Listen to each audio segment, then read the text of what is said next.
भजन संहिता अध्याय 50 वचन 15। और संकट के दिन मुझे पुकार, मैं तुझे छुड़ाऊंगा और तू मेरी महिमा करने पाएगा। आमीन।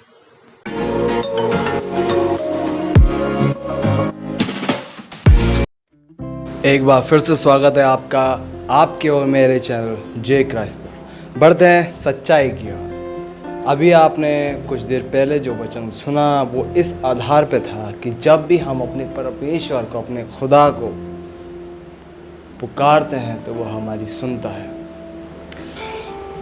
एक बार फिर हम मिल रहे हैं एक ही चर्चा पे, प्रार्थना का सही मतलब क्या है, प्रार्थना का सही उच्चारण क्या है, हमें किस किस समय प्रार्थना करनी चाहिए, किस वक्त ज़्यादा खुदा हमारी प्रार्थना को एकदम सुन लेता है, गिड़गिड़ाहट पर खुदा कितनी जल्दी सुनता है। तो एक और वचन पढ़ेंगे जिसका माध्यम ये है कि हमें प्रार्थना अगर तीनों दफ़ा करें, सुबह दोपहर शाम, तो हमें उससे क्या लाभ होगा। इसमें कोई दो राय नहीं कि प्रार्थना जितनी करोगे आपको उससे ज़्यादा ही लाभ होगा। आइए पढ़ते हैं। भजन संहिता अध्याय 55 पद 17। सांझ को, भोर को, दोपहर को, तीनों पहर मैं दोहाई दूंगा और कराहता रहूंगा और वह मेरा शब्द सुन लेगा। आमीन। कराहता रहूंगा, कराहने का मतलब हम परमेश्वर की दोहाई देते हैं। परमेश्वर को हम अपना सुख, दर्द, दुख सब कुछ बयां कर देते हैं। हम परमेश्वर के सामने असहाय से हो जाते हैं। हम परमेश्वर के सामने कुछ नहीं है, इसलिए वो हमारी गिड़गिड़ाहट को सुनता है। एक और वचन हम पढ़ेंगे प्रार्थना के ऊपर। चलिए पढ़ते हैं। भजन संहिता अध्याय 62 पद 8। हे लोगों, हर समय उस पर भरोसा रखो, उससे अपने अपने मन की बातें खोल कर कहो, परमेश्वर हमारा शरण स्थान है। क्या कहा वचन में कि परमेश्वर हमारा शरण स्थान है। शरण स्थान मतलब जहाँ हम शरण पाते हैं। अभी हमने जहाँ घर बनाया है वो खुदा ने बहुत ही अलग तरीके से दिया। हमारे पास घर नहीं था, हम किराए के घरों पे रहते थे।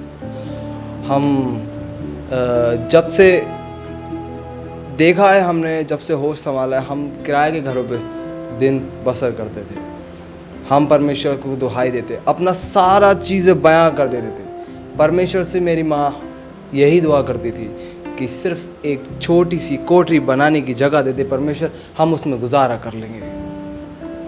आज परमेश्वर ने हमें इतना बड़ा कर दिया है कि बस पूछे ना।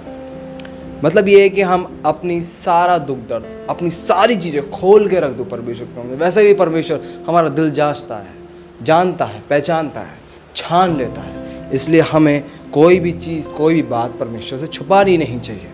आइए एक और वचन पढ़ते हैं प्रार्थना की तरफ। भजन संहिता 63 पद 1। हे परमेश्वर, तू मेरा ईश्वर है, मैं तुझे यत्न से ढूंढूंगा। सूखी और निर्जल ऊसर भूमि पर मेरा मन तेरा प्यासा है, मेरा शरीर तेरा अति अभिलाषी है। आमीन। अभिलाषी है, वाकई में अभिलाषी है। हम क्या हैं? हम कुछ नहीं हैं।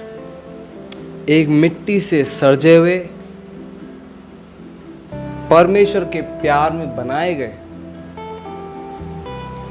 चलता फिरता सजीव इंसान जिसके अंदर भावनाएं हैं, संसार के हर तरीके के कण हैं जो मौजूदा हालत में कार्य करते हैं, पर हम अक्सर परमेश्वर को छोड़ कर कहीं और चले जाते हैं। प्रार्थनाएं हमें ताकतवर बनाती है, बहुत ज़्यादा ताकतवर बनाती है। इसलिए हमें प्रार्थनाएं निरंतर करनी चाहिए। जैसा कि लिखा है परमेश्वर के अभी वचन में आपने पढ़ा था कि मेरा शरीर तेरा अति अभिलाषी है। हमारा शरीर, हमारी आत्मा, हमारा प्राण, हमारा लहू सब उसी का तो है। तो क्यों ना हम उसे सब कुछ दे दें, अपनी प्रार्थना में सब कुछ उसको खोल के बताएं। जो हमें चाहिए, जो हमें तंग करता है, जो हमें परेशान करता है, जो हमें विपदा में या हमें बरगलाता है, हम उसके लिए भी प्रार्थना करें तो परमेश्वर उसको जड़ से खत्म कर देगा। आइए एक और वचन पढ़ते हैं प्रार्थना की। भजन संहिता अध्याय 102 वचन 17। वह लाचार की प्रार्थना की और मुंह करता है और उनकी प्रार्थना को तुच्छ नहीं जानता। आमीन। लाचार, हम वाकई में लाचार हैं, बहुत लाचार हैं।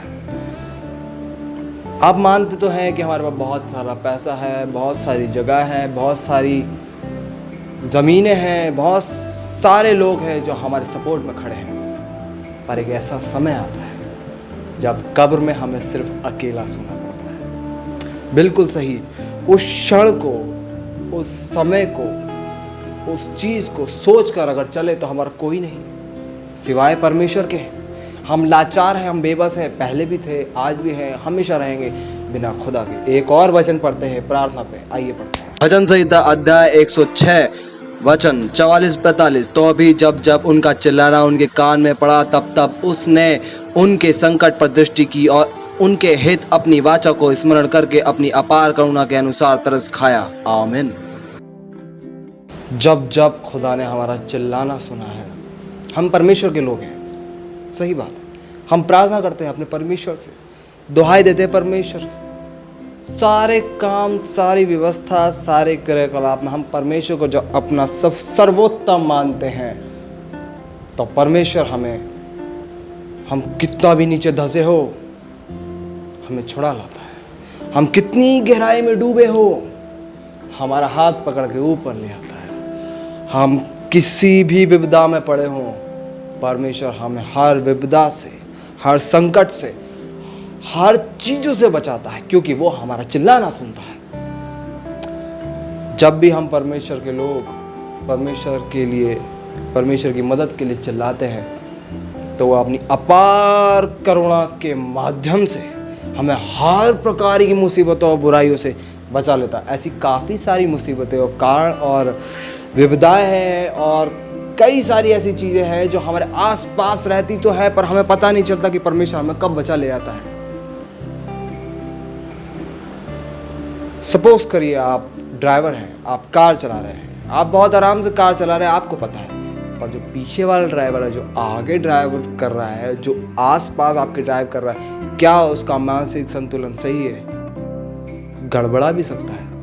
चोट उसकी जगह आपको और उसके साथ भी लग सकती है, पर परमेश्वर हमें हर विपदा, हर बुराई से बचा लेता है। एक और वचन पढ़ते हैं हम प्रार्थना की ओर, देखते हैं क्या लिखते हैं। भजन संहिता अध्याय 116 पद 1-2। मैं प्रेम रखता हूँ इसलिए कि यहोवा ने मेरे गिड़गिड़ाने को सुना है। उसने जो मेरी और कान लगाया है, इसलिए मैं जीवन भर उसको पुकारा करूँगा। आमीन। हम सबसे ज़्यादा उस इंसान से प्रेम रखते हैं, उस शख्स से प्रेम रखते हैं जिसको हम सबसे ज़्यादा अजीज़ मानते हैं। दुनिया भले इधर से उधर हो जाए, हम सिर्फ उसको कभी नहीं छोड़ते। पर आज के युग में, आज का युग है, ऐसा युग है जहाँ पे हम जल्द ही अगेंस्ट चले जाते हैं, जल्द ही परमेश्वर की तरफ से हटकर बुराई की तरफ चले जाते हैं।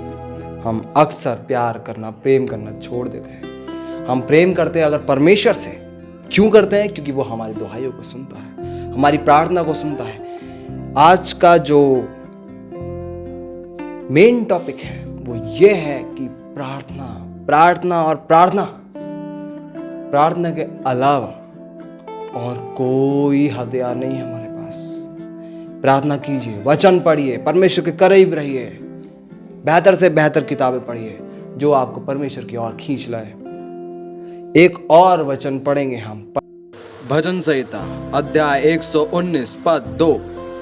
क्या ही धन्य है वे जो उसकी चितौनियों को मानते हैं और पूर्ण मन से उसके पास आते हैं। आमीन। क्या ही धन्य है, क्या लिखा? क्या ही धन्य है।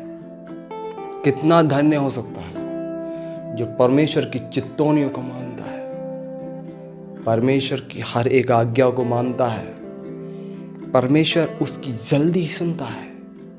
1 सेकंड से भी कम समय कितना होता है आप लगा लीजिए, उससे भी कम समय में परमेश्वर उसकी सुनता है, क्योंकि वो उसके पास आता है। जो परमेश्वर के अलावा कहीं भी जाता है, वो समझ लीजिए सिर्फ पृथ्वी का, संसार का, ना कि परमेश्वर का। और जो परमेश्वर का है वो कभी भी परमेश्वर को नहीं भूलता, कभी भी नहीं भूलता। आखिरी बात, प्रार्थना के लिए हम प्रार्थना हमेशा करें। हम शाम को प्रार्थना अपने घर परिवार के साथ करें। हम प्रार्थना सुबह इसलिए करें क्योंकि परमेश्वर ने हमें जिंदा ज़मीन पर उठाया है, महफूज उठाया है। हम प्रार्थना शाम को इसलिए करें क्योंकि परमेश्वर हमें हर जगह से, हर बुरी आफत से, बुरी अज़ल आफत से बचा कर महफूज हमें घर की तरफ ले आता है। प्रार्थना हम दोपहर इसलिए करें क्योंकि परमेश्वर ने हमें हर जगह से, हर तरीके से पेट भरकर खाना दिया है। हम प्रार्थना करें क्योंकि परमेश्वर हमारी सुनता है। मेरे साथ बने रहिए। अगली वीडियो में एक नए टॉपिक के साथ मैं आपके सामने आऊँगा। तब तक परमेश्वर आपको बहुतायत सब्र को आशीष दे। बने रहिए मेरे चैनल और अपने चैनल के साथ। जय कृष्ण। सबको जय मसीह की।